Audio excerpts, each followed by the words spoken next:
간단하게 여러분들한테 아까 얘기 드렸죠. 가격이 좀 빠지고 있는 아파트들 중에 눈에 들어오는 아파트들이 분명히 있을 거예요, 여러분들. 그래서 요게 좀 더 빠지면 내가 사고 싶다라는 생각을 하고 계실 겁니다. 물론 그 방법이 틀렸다는 건 아니에요.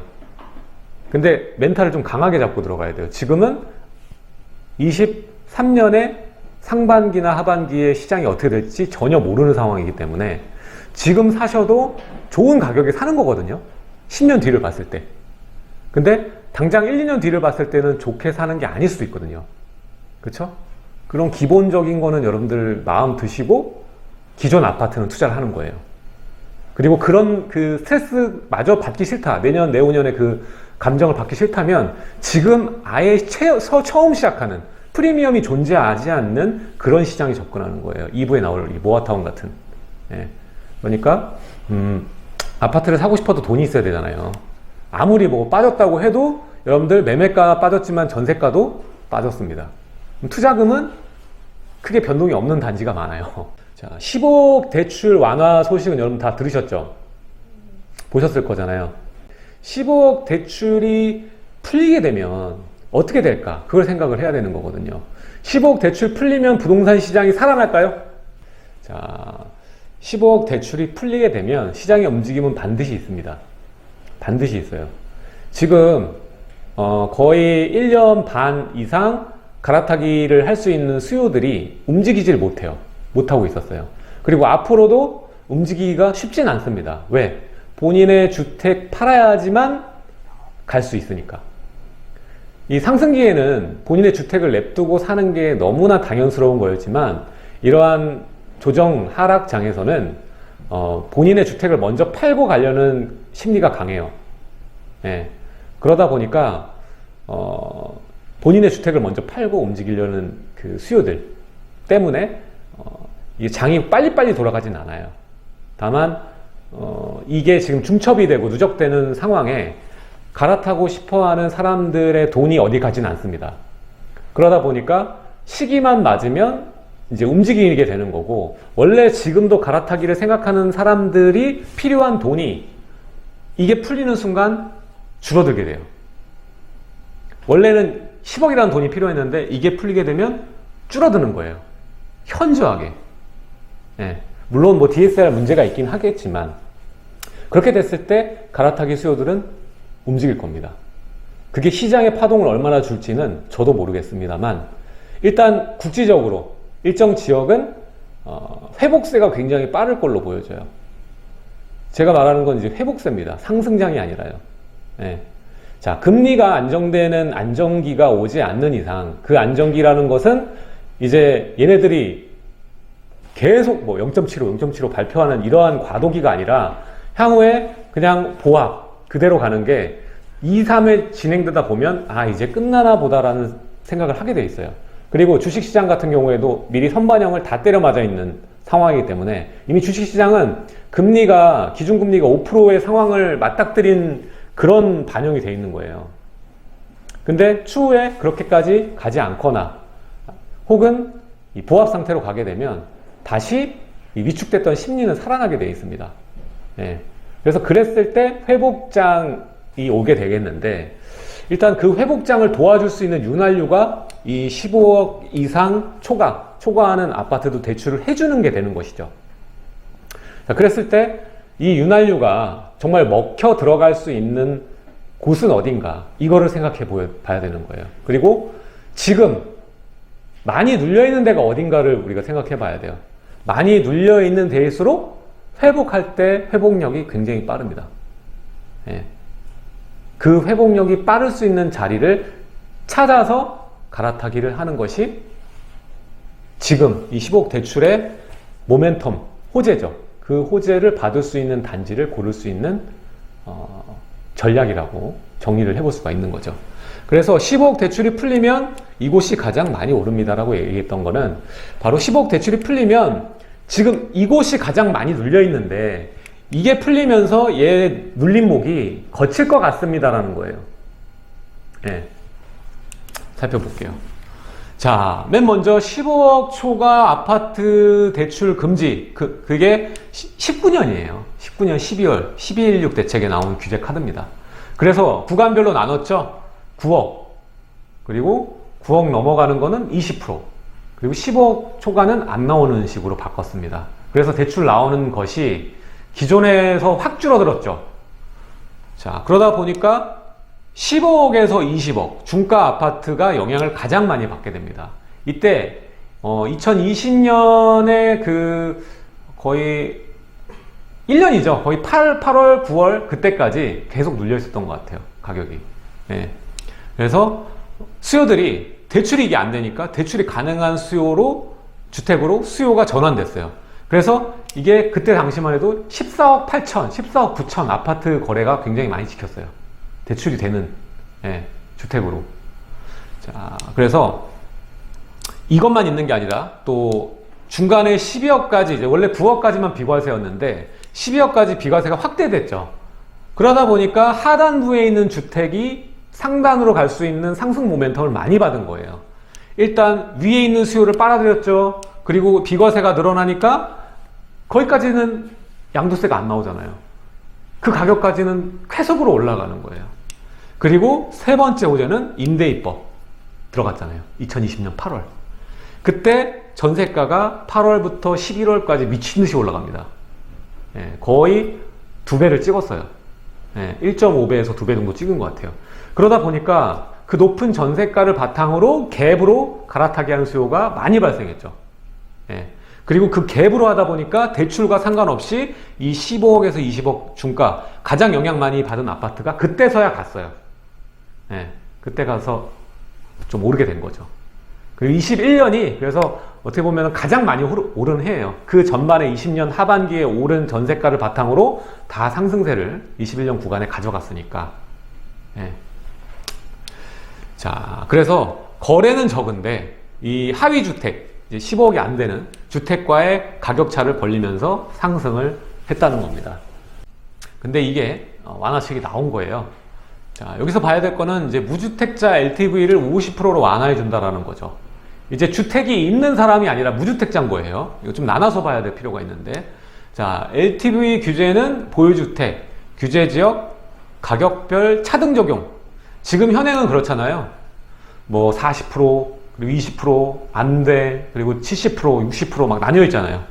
근데 이거를 규제지역 내 무주택자나 기존 주택을 처분하는 조건으로 했을 때 1주택자에 대해서 LTV를 가격하고 무관하게 이제 50%로 단일화하겠다라는 거예요. 그리고 다주택자는 현행 유지. 그래서 규제지역에서는 다주택자는 대출이 안 나오죠. 그렇게 가는 겁니다. 그리고 오늘의 얘기 내용 중에 하나, 15억 초과 아파트 주담대를 허용해 준다라는 거예요. 드디어 이게 15억 대출 언제 풀리나요? 계속 물어봤죠. 본인이 이제 갈아타기를 하고 싶은데, 상위주택을 사고 싶은데 대출이 안 나오니까 못 사서 아쉽다. 이랬던 수요들. 근데 이제 지금 투기과열지구내 15억 초과 아파트 주담대 금지. 근데 이게 개선해서 무주택자와 그리고 1주택자 똑같이 50% 해주겠다는 거예요. 자, 근데 투기지역과 투기과열지구는 예전역에 19년 12월부터 막혀 있었기 때문에 막혀 있던 수요자들이 있어요. 아직. 이연수요라고 하죠. 사야 되는데 못 사고 돈은 그대로 있는 그런 수요자가 반드시 있습니다. 자, 그래서 요게 뭐 내년 초 시행을 준비한다는 겁니다. 아직 확실하게 언젠지는 얘기가 안 나왔어요. 근데 풀리죠. 풀릴 수밖에 없는 겁니다. 불합리한 거니까요. 누군 되고 누군 안 되고니까. 자, 근데 실수요자한테 기회로 여겨질 수 있는 거라고 저는 생각해요. 이 대출이 됨과 동시에. 이거 대출 된다고 해서 무조건 좋은 게 아니라 그동안 눌려있던 자리, 생각보다 많이 눌려있는 자리, 그 자리에 이게 믹스가 되면 충분히 좋은 기회를 만들어낸다고 봐요. 굳이 떨어지는 거를 기다리는 것보다 이미 좋은 기회라고 판단이 돼요. 지금 시점에 미래가치 대비했을 때 봤을 때 말입니다. 자, 이 대출 규제 실제로 보면 이제 40%, 20% 나눠서 봤던 거를 이제 50%를 받는 거고, 아예 안 나오는 0에서 50%가 나오게 되는 거예요. 자, 물론 금리가 부담이죠. 예를 들어 뭐 15억에 50% 해도 이제 7억 5천이잖아요. 그렇죠? 그럼 7억 5천이면은 거의 한 뭐 3, 400 정도 나오는 거죠. 이자가. 예, 월 3, 400이 나오는 거예요. 그랬을 때 당연히 부담이죠. 예. 근데 부담이 안 돼서 사고 싶은 사람도 있을 거 아니에요. 어차피 고액 전세로 사시는 분들 같은 경우에도 기회비용 따졌을 때는, 그쵸? 자, 그랬을 때 15억 초과 아파트 중 갈아타기 수요 발생할 아파트, 그거를 잘 우리가 봐야겠죠. 예. 자, 일단 15억이 넘는다고 해서 무조건이 아니라 15억이 넘는데 이미 예전역의 가치는 높은데 많이 떨어진 애들, 예, 그 애들을 우리가 집중할 필요가 있는 거예요. 자, 어딜까요? 입주장, 그리고 거기에 대한 여파, 예, 주변지에 있는 입주장, 뭐 이런 걸로 인해서 매매가가 좀 급락한 자리. 예. 그리고 토지거래 허가고요. 무조건 실수요자만 들어와야 되는 자리. 예. 그리고 그럼에 같이 또 여파가 있어서 조정폭이 좀 큰 곳. 주변지가 무너지면서. 예. 그리고 15억이 넘으니까 실수요자가 들어오기 어려워. 나는 들어가고 싶은데 대출이 안 나오니까 돈이 부족해서 못 가는 거죠. 그런 수요자가 있을 수 있는 자리. 이게 15억 대출이 풀리면 수요자한테 기회로 받아들여져서 심리가 일정 시간 동안 괜찮아질 수 있는 그런 곳이라는 거예요. 자, 근데 아까도 말했죠. 빠지는 아파트를 우리가 기다린다고 해서 덥석덥석 사라는 얘기가 아니라 아직 가격이 더 빠져야 되는 곳들이 있다. 또 서울 부근에 아까 여파라고 했는데 입주장이 주변에 크게 벌어지는 자리들이 있어요. 그러니까 그런 데는 지금 당장 기회로 받아들이기보다는 좀 더 지켜보는 것이 상책이라는 겁니다. 예. 자, 그리고 또 하나, 무조건 좋은 기류를 우리가 받아들여야 되는 건 아니다. 그냥 많이 눌려있던 데가 회복하는 정도, 그리고 내가 살 수 있는 기회로 여기면서 액션을 취할 수 있는 구간이라는 거예요. 자, DSR이 있습니다. 소득 기반이죠. 그래서 생각보다 50% 준다고 해도 내가 다 못 받을 수 있습니다. 그러다 보니까 DSR 때문에 수요자 전반의 큰 호재로 받아들여서 시장이 좋아질 수 있는, 상승장으로 턴어라운드 할 수 있는 호재로 보기엔 어렵다라는 거예요. DSR 때문에. 그래서 큰 기대는 어렵다. 많이 떨어진 데서 15억이 도와주면서, 윤활유가 도와주면서 회복이 좀 빠를 수 있는 자리는 오케이. 하지만 시장을 턴어라운드 시킬 수 있는, 상승세로 만들 수 있는 그러한 굵직한 호재로 받아들이기에는 부족하다라는 거예요. 자, 그래서 상승량 얘기하는 게 아니라 회복. 많이 꺾인 데가 회복하는 데 도움을 줄 수 있다는 겁니다. 네. 그리고 많이 꺾인 데는 제가 봤을 땐 지금 사도 돼요. 적절한 가격이 이미 와 있어요. 네. 자, 그래서 금리가 안정돼서 지금 우리가 금리 빼고 서울의 공급이 해결됐나요? 안 됐죠. 전혀 안 됐어요. 그리고 인천은 공급이 많지만 서울과 경기의 그 공급량, 적정 수요량보다 부족해요. 예. 그래서 금리 안정화만 거치게 되고 사람들의 이제 부담이 줄어들게 되고 심리가 다시 살아나게 되면 다시 생각보다 반등 세게 올 수도 있어요. 예. 반등 세게 올 수도 있습니다. 그리고 그 반등이 세게 오는 것처럼 보이게 착시 효과를 또 드리는 데가 어디냐? 지금 뉴스에 나오는 데들이에요. 매덕 급락이네. 예? 이럴 수가. 이러면서 나오는 단지도 있죠?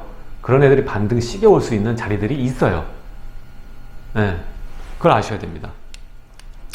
자, 지금 그 중에 하나죠. 고덕 그라시움. 그라시움만 얘기하는 거 아니에요. 그 주변지입니다. 이게 작년까지 입주장의 여파 계속 입주했죠. 그러면서 임차 가격 자체가 굉장히 낮고요. 송파, 그리고 이 강동, 그리고 하남, 네, 연동이 돼요. 시장이. 그래서 이 세 지역이 많이 빠졌습니다. 지금 많이 빠졌어요. 지금 사도 돼요. 제가 봤을 때. 네. 그래서 이게 지금 25평과 34평 나왔는데 지금 20평대가 가격 흔들림이 더 많죠. 그래서 지금 뭐 10억대, 10억대입니다. 지금. 그리고 이게 30평대가 지금 이거 뭐 16억 3천 얘기 나오는데 지금 나와 있는 물건 보면요. 13억대도 있어요. 13억 8천. 네, 있습니다. 싸요. 지금 제가 봤을 때. 안 비싸요. 제가 봤을 때는요. 지금 적정한 가격인데 생각 들어요. 지금 사도 된다. 지금 당장 내년하고 내후년 하면 답이 없지만 10년 뒤를 봤을 때 꽤 괜찮은 가격에 꼭 지금 갈아타기를 하고 내 집을 바꾸고 싶은 사람들은 그냥 그걸 무작정 버티기보다는 적절할 때 내가 액션을 취할 수 있을 때 가서 먼저 어떻게 될지 모르잖아요. 갑자기 반드시 그냥 시계를 올 수도 있고 금리 갑자기 파월형이 24년까지 금리 안 올린다며. 네? 갑자기 또 금리 안 올리고 그럴 수도 있잖아요. 네? 그러니까 정답은 없어요. 부동산 투자도 마찬가지. 정답은 없어요. 이런 움직임을 지금 보여주고 있는 게 서울 부동산 아파트 중에 이런 그림 U자 보여주는데 거의 없어요. 생각보다 여러분들 많이 안 빠졌습니다. 네. 많이 없어요. 네. 물론 이것도 비싸다고 판단하시는 분들이 있을 텐데 물론 시간이 지나서 더 빠질 수도 있겠습니다만 제가 봤을 때 지금 이미 두드려 맞아서 금리를 몇 차례 두드려 맞아가지고 많이 빠진 모양새거든요. 임차 가격이 이제 어떻게 보면 관건이겠죠. 추가로 임차 가격이 더 흔들릴 수 있을지가 관건이라고 보는데 이미 월세 올라오는 거랑 연동해서 우리가 봐야 되는 부분이니까 다 왔다. 저는 다 왔다 이 생각이 들어요. 전세가 빠지는 것도 거의 다 왔다. 이 생각이 듭니다. 자, 그리고 연동되는 게 아까 말했죠. 잠실. 자, 아까 얘가 고덕 그라시움 여기 고덕동 일대 20억까지 갔었어요. 그쵸? 근데 이제 13억 된 거야. 많이 빠진 겁니다, 여러분들. 이거 거의 IMF 수준이에요. 많이 빠진 거예요. 고점 대비했을 때. 자, 그 다음에 엘스 27억 갔던 거예요. 지금 19억 됩니다. 네, 많이 빠진 거예요, 여러분들. 이게 예전 가격 이 패턴을 보이는 아파트들이 그리 많지 않다니까요. 네.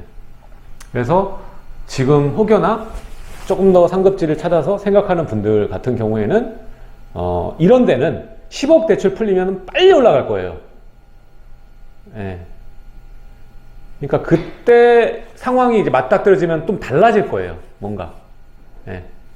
그러니까 좀 눈여겨볼 필요가 있어 보입니다. 이런 단지들. 회복, 10억 대출이 풀렸을 때 회복이 좀 빠를 수 있어 보이는 단지라는 거예요. 자, 그리고 아까 말했던 지금 가격이 좀 내려왔지만 더 지켜봐야 되는 자리. 자, 여기가 지금 보이시죠? 어디죠? 무슨 역이죠? 네, DMC. 디지털 미디어 시티 역입니다. 자, 여기는 월드컵 단지가 있고요. 수색증산의 신축, 그리고 가제올 뉴타운이 있죠. 북가자, 남가자 아파트들이 있어요. 여기 안 그래도 여기가 이제 2010년대 아파트 준신축이죠. 좀 빠졌어요. 이미. 근데 더 빠질 거예요. 왜? 여기에 고덕과 수색증산에 입주하는 아파트들이 꽤나 많습니다. 덕은지구는요 바로 옆에 붙어 있어요. 네? 여긴 전세가 얼마인지 아세요? 30평대? 4억이에요. 4억. 이거 영향 다 받습니다. 마포 전체로 갈 거예요. 네. 자, 이게 여기만 해도 한 4,000세대 가까이 돼요. 3,500세대인가? 그 정도가 이 입주를 앞두고 있어요. 이미 입주했거나 최근에 입주했거나 입주를 앞두고 있는 단지들. 그래서 전세가가 더 빠질 가능성이 높습니다. 그래서 만약에 여러분들이 임차로 거주해야 된다. 투자를 하면서 신축만 다니시는 분들이 있어요. 입주장 쌀 때. 그런 데는 여기 들어갈 만은 하죠. 왜냐면 차로 바로 오면은 DMC니까요. 물론 지하철과 이런 건 없어요. 나중에 호재는 있습니다. 여기 원정 홍대선 여기 들어오거든요. 덕은역이 생길 거예요. 한참 뒤에. 네. 어쨌든 그것 때문에 여기에 있는 구축 아파트 매매 가격과 가제올 뉴타운에 있는 아파트들 이런 데 가격들은 좀 더 빠질 가능성이 높아 보여요. 특히 임차 가격이 꽤나 많이 빠질 거라고 보여집니다. 네. 그래서 물론 이제 이게 흘러오면은 어디까지 가요? 여기 있는 공덕까지 오는 거예요. 임차의 약세가 오게 됩니다. 근데 여기가 이 주변 수색증산, 가제올 그리고 여기 있는 월드컵 단지들 여기가 좀 집중해서 볼 필요가 있는 거죠. 많이 빠질 거니까요. 자, 그래서 여기 보면 돼요. 그리고 여긴 다 이제 신축이에요. 수색증산 뉴타운은. 근데 여기도 약세를 면치 못할 겁니다. 신축 아파트 여기에 이제 3천 몇 세대가 임차 가격도 끌어내리지만 매매 가격도 끌어내릴 거거든요. 예. 그래서 여기도 좀 집중해서 볼 필요가 있어요. 신축을 조금 더 싸게. 원래 이게 피가 막 8억 그 정도 붙었던 자리인데 이게 좀 빠질 겁니다. 그러니까 이쪽 동네 관심이 있으신 분들은 지켜보면 좋을 것 같아요. 예.